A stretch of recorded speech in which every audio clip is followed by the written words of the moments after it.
Ya está con nosotros el diputado Nelson Venegas, presidente regional del Partido Socialista y además diputado por el Distrito 6. ¿Qué tal, diputado? ¿Está contento a propósito de la reciente aprobación de este proyecto? Usted nos va a entregar algunos detalles en esta sesión especial, ¿no es verdad?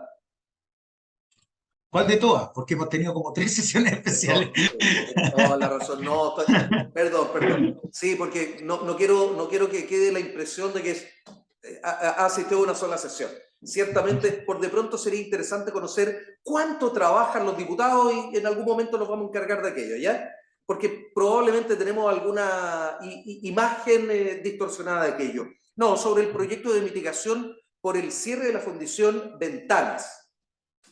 Mira, hay varios proyectos interesantes que se han discutido esta semana, estimado Carlos. Ajá. Sin duda, uno de esos es la aprobación de un proyecto de resolución que tiene que ver con un mandato o con una decisión que nosotros le enviamos como parlamentarios al presidente de la República para que el proceso que se va a llevar a cabo en el cierre de ventana, cuando este se produzca, que se realice con todas las mitigaciones que corresponden en términos ambientales, respecto de todos los impactos que se han realizado en términos ecológicos, pero también mitigación respecto de lo que tiene que ver con los derechos de las trabajadoras y de los trabajadores, de manera tal que puedan conservar su trabajo o se le puedan generar condiciones de transición justa.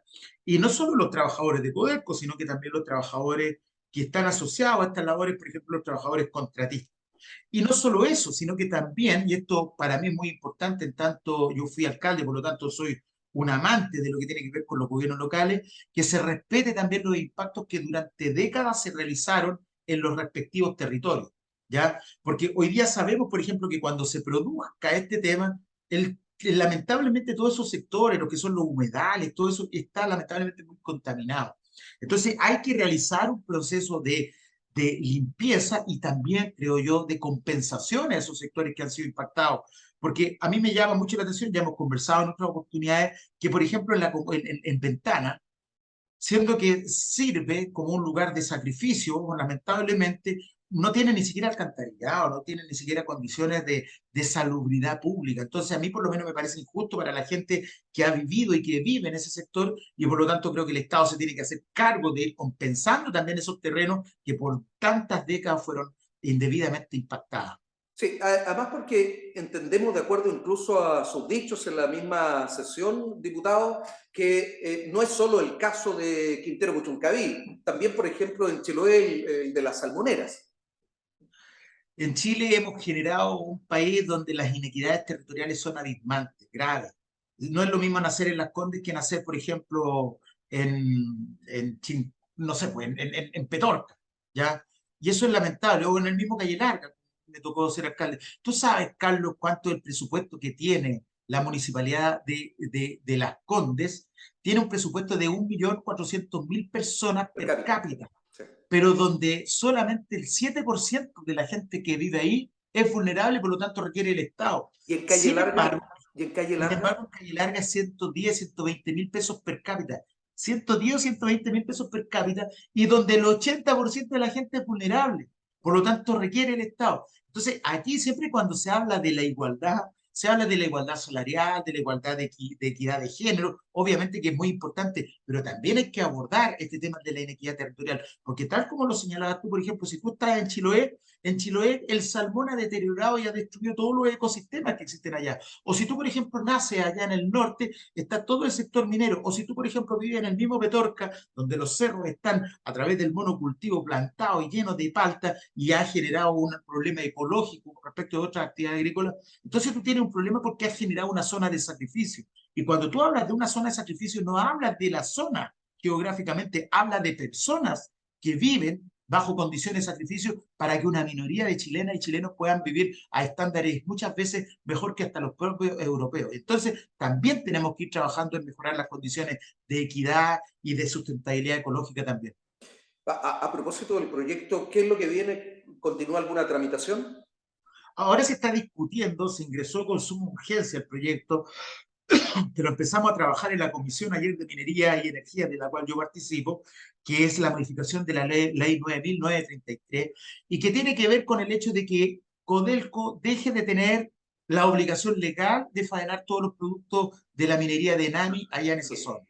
Entonces, se le aplicó una suma de vigencia. Lo más probable es que yo creo que esto debería, por lo tanto, terminar de discutirse el 31 de agosto, pero yo creo que lo lógico, y es lo que estamos solicitando los diputados y las diputadas, es prolongar, desplazar un poco este tiempo, de manera tal que escuchemos, así como lo hicimos ayer, con, por ejemplo, con Máximo Pacheco o con la ministra de Minería. También tenemos que escuchar a los sindicatos y los trabajadores, y también para mí es muy importante, y son de hecho los primeros invitados, los dos alcaldes, tanto de Puchuncaví y de Quintero, y me parece que también de Concón. Es fundamental escuchar a los que gobiernan en los territorios, y por lo tanto eso se tiene que hacer de manera tal que saquemos una ley que de verdad, habiendo escuchado a todas las partes, pueda ser beneficioso para todos y para todas. No, nos queda un minuto para cerrar ya la entrevista o la conversación, diputado. Y a propósito de las sesiones y del trabajo, ¿alguna de las restantes o en las que estuvo participando que merezca poder al menos mencionarla? Muy importante, esta ley se aprobó, esta semana se aprobó el día lunes, lo que tiene que ver con mejorar la eficacia de lo que tiene que ver con las pensiones de alimentos. Yo ejercí como abogado, estimado Carlos, Pronto pago, pronto pago. y hay, y hay un manual, y los abogados lo saben, hay un manual como para que, cómo hacer para no pagar la pensión de alimento o bajar la pensión de alimento. Sí. ¿Ah? O se traspasan los bienes a otro lado, o se habla con el empleador diciéndole que figure que le pagan menos, cosa que tenga que ser menor. Bueno, eso se termina. Afortunadamente se termina, porque aquí no se trata de entregarle ese dinero a la cónyuge o a la ex cónyuge o a la ex pareja. Se trata de los hijos, que es el bien superior por el cual tiene que velar el Estado chileno. Y entonces, con esto hoy día primero se categoriza, y por lo tanto se puede entrar en las cuentas corrientes, después en las cuentas de ahorro, y si es que no hubiera plata en eso, se puede sacar plata de lo que tiene que ver con las cuentas de capitalización individual. Yo creo que es un tremendo salto, porque tiene que ver con lo que más tenemos que cuidar en nuestro país, que son nuestras niñas y nuestros niños, y el bien jurídico que más tenemos que hacer prevalecer, y por lo tanto esto tiene que ver con que las personas se hagan responsables, lisa y llanamente, no estamos hablando de otra cosa, responsables de su hijo y de su hija, Sí, que no los abandone.